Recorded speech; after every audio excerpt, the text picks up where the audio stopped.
What's good, YouTube? It's your boy, Blue Blood Sports TV, back at y'all with another one.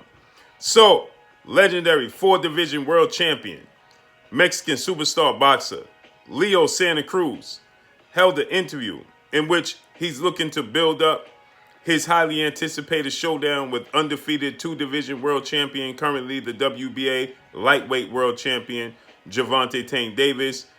What originally date was scheduled for October 24th. The new date is now October 31st, Halloween Day.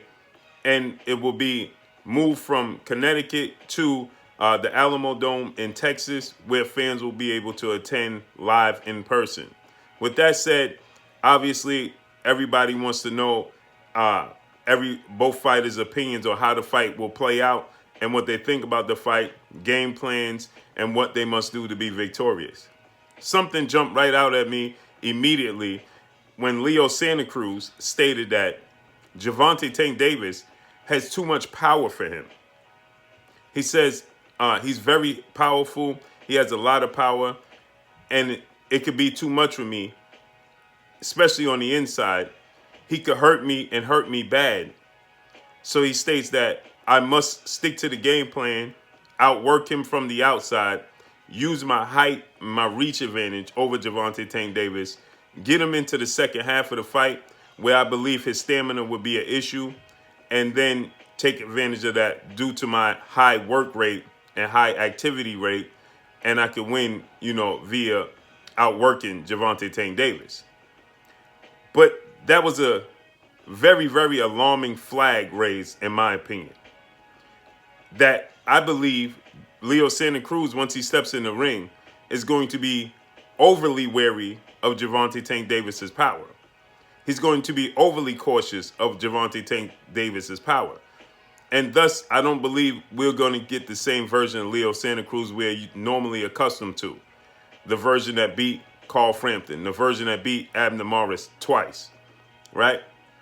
I don't think we're going to get that version of Leo Santa Cruz, because I think that subconsciously it's already embedded in his brain that Gervonta Tank Davis' power could be a serious issue for him. For him to say that I can't stand up to his power and he could hurt me badly, especially early in the fight, is a telltale sign.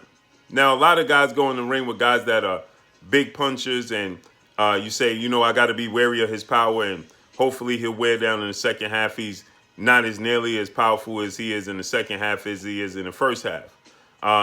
We only seen Gervonta Tank Davis make it to the second half of one fight, and that was his last fight against Yuriorkis Gamboa when he moved up to 135 from 130 and captured the WBA regular championship, right? So it's not like we've seen Gervonta Tank Davis in a plethora of drawn-out 12-round fights. You haven't seen that. All his fights haven't gone past the 6th round. So we haven't seen him go past the second half all but one time in his career, right? And so for Leo Santa Cruz, we know he has a high work rate, right? Leo Santa Cruz is going to break records for amount of punches he throws per round, okay?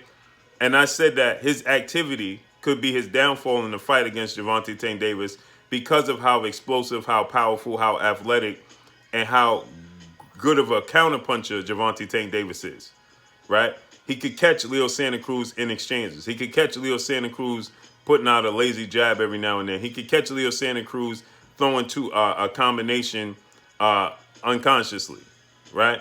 Meaning that it's just muscle memory and he's just letting his hands go. And it's a situation where Gervonta Tank Davis times him in between those combinations and catches him with something big. Not to mention Gervonta Tank Davis is a southpaw. So I believe that Leo Santa Cruz has already partially beaten himself, because for him to admit that in a press conference and say that he could hurt me badly lets us know that they are very, very cautious of Gervonta Tank Davis' explosive power, as they should be. But to admit it publicly, that it is a concern that you guys have, and it lets the world know, the boxing world know, that you're worried about his power. So essentially, you are not going to be the same guy we're used to seeing throwing punches and bunches and just letting them fly. You are going to try to calculately You're going to try to be very calculated with your punches against Gervonta Tank Davis and try to outpoint him and try to survive to the second half where you believe he will fade, and then you can take advantage of the fact that he's fatigued and then be your normal self with a high work rate. I don't think that's going to be the case in this situation. I think Gervonta Tank Davis is more than prepared to go 12 rounds this time out. He will make weight on the scale. He has been focused. He's been in camp for extensive amount of time now. He's got out of his comfort zone of Baltimore, Maryland, and have flown out to Las Vegas. So he will not be unprepared physically. I don't believe that Leo Santa Cruz's work rate will mentally exhaust Gervonta Tank Davis, nor will his work rate physically exhaust Gervonta Tank Davis. I think this is going to be a showcase fight. And I think Leo Santa Cruz all but told us that he's overly cautious of Gervonta Tank Davis' power. He's going to do something that's out of the norm that we haven't seen. He's usually a come-forward guy. He'll take a step back when you throw punches. But for the most part, Leo Santa Cruz is a come-forward, high work rate guy. And for him to say that Gervonta Tank Davis' power would be too much for him and could seriously hurt him lets us know that he's going to be somebody that we're not used to, accustomed to, and you can't reinvent the wheel this late in your career if you're Leo Santa Cruz, right? And so that's going to prove to be a serious issue. He's going to try to do something that's out of the norm for himself, and that's what's going to be the downfall. That's what's going to get him caught, and I think that that's what's going to be the difference in the fight. As Gervonta Tank Davis is going to be himself. He's going to be aggressive. He's going to be explosive, and he will not have fatigue issues in his fight. So with that said, I'm not expecting this fight to go past 7 rounds.